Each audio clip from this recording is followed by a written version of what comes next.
8h32, a gente volta a falar sobre as MPs no Congresso. O governo de Lula tem como prioridade aprovar até esta quinta-feira no Congresso Nacional a medida provisória que reestrutura os ministérios. Reportagem de Daniel Lian.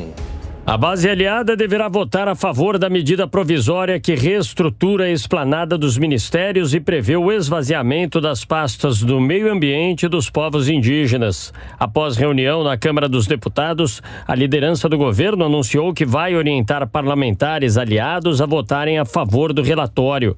A medida vai contra as ministras Marina Silva e Sônia Guajajara, porque o texto retira atribuições dos dois ministérios, já que o relator, deputado Isnaldo Bulhões, do MDB de Alagoas, devolve ao Ministério da Justiça o poder de demarcar terras indígenas e quilombolas. Na MP, editada por Lula, a tarefa era de responsabilidade do recém-criado Ministério dos Povos Indígenas.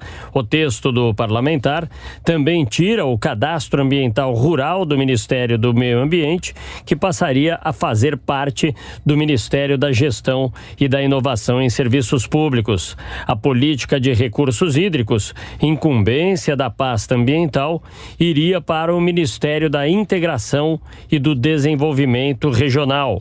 A ministra do Meio Ambiente, Marina Silva, que participou virtualmente de um evento promovido pelo INSPER, se posicionou, assegurando que as políticas ambiental e indígena estão no coração do governo. Estamos vivendo um momento difícil, momentos difíceis são para ser superados, o governo tem contradições, né? Mas é nas contradições que a gente consegue os avanços e as novas sínteses. O presidente Lula deu uma mensagem de que vamos trabalhar até o último momento para preservar as atribuições do Ministério do Meio Ambiente, dos povos indígenas, e disse que vamos continuar com o nosso propósito, o nosso programa de que essas políticas estão no coração do governo. A prioridade do governo, que nega um racha em sua base aliada, é aprovar o texto, porque em 1º de junho perde validade se não for votado.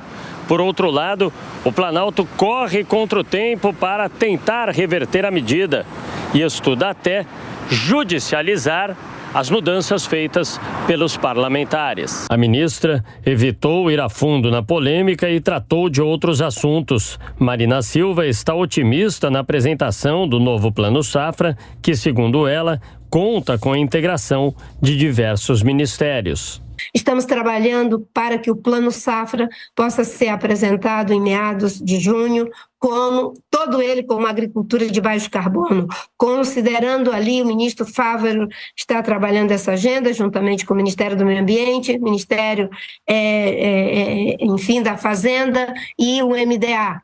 Do Paulo Teixeira. Na quinta-feira, Marina Silva participa de uma audiência pública na Comissão de Meio Ambiente do Senado para falar sobre planos, projetos e prioridades de sua pasta. Bom, mais um giro com os nossos comentaristas. Amanda Klein, se essa MP caducar, como é que fica a reorganização, os ministérios que deixam de existir?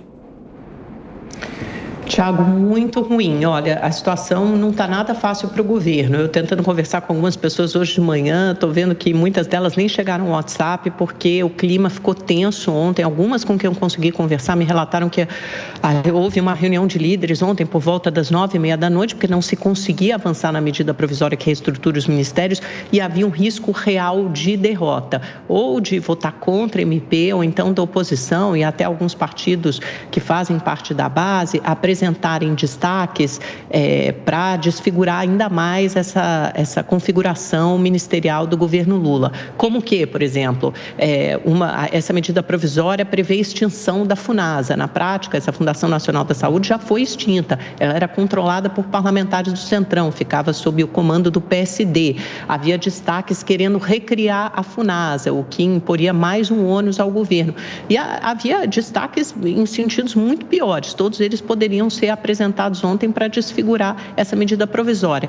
Na reunião de líderes, o clima foi muito tenso, houve uma série de cobranças ao líder do governo na Câmara, José Guimarães, reclamações acerca de ministros. O Rui Costa, por exemplo, que é o ministro da Casa Civil, é um que já está fritando. Desde que eu estive em Brasília, há umas 2 semanas, ouvia-se falar muito mal dele naquela tentativa de empurrar a goela abaixo, o decreto do saneamento, uma medida que já havia sido aprovada pelo Congresso, o marco do saneamento, no ano passado, retrasado ainda no governo Bolsonaro, e o governo Lula tentava mudar a fórceps por um interesse específico da Bahia, estado de Rui Costa. Houve reclamações contra Flávio Dino, também ministro da Justiça, houve reclamações contra a Marina Silva, que a gente viu aí na reportagem, a Sônia Guajajara, e a articulação política geral do governo sobre a liberação de emendas. Pano de fundo de tudo isso, gente, vamos botar os pingos nos is aqui, é o fim do orçamento secreto. Você tinha um modo de convivência entre executivo no Congresso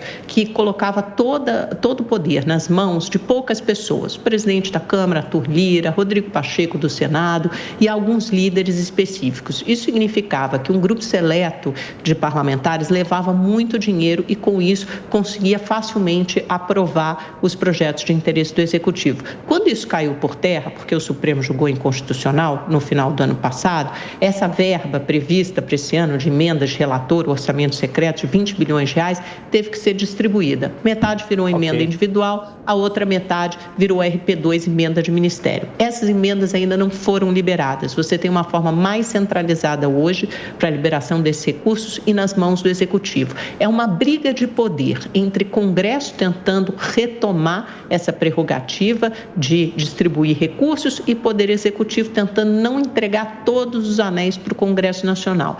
Aí isso respinga, se traduz na aprovação dessa medida provisória, que é cerne, central, uma questão central para o governo, e vai continuar se traduzindo em outras votações. Ou seja, mesmo se essa MP for aprovada hoje, o problema não está resolvido. A articulação política, por vários motivos, está em frangalhos. Beraldo, a gente vai acompanhar muitas mudanças se essa MP caducar, né? Agora, meio ambiente, povos indígenas, foram bandeiras levantadas por Lula durante a campanha. Agora o governo se desentende com as pastas e com as ministras? Pois é, Adriana, isso é resultado de um governo que não tem projeto, né? O plano de governo do Lula qual é? O que ele quer para o Brasil? O que ele quer para o meio ambiente? Quais são as soluções, as propostas? Daqui a 50 anos, como é que vai estar o meio ambiente do Brasil? Ele não sabe, ele não pensou sobre isso. Se caducar essa medida provisória e a gente voltar à estrutura anterior dos ministérios, será um problema político muito grande para o governo.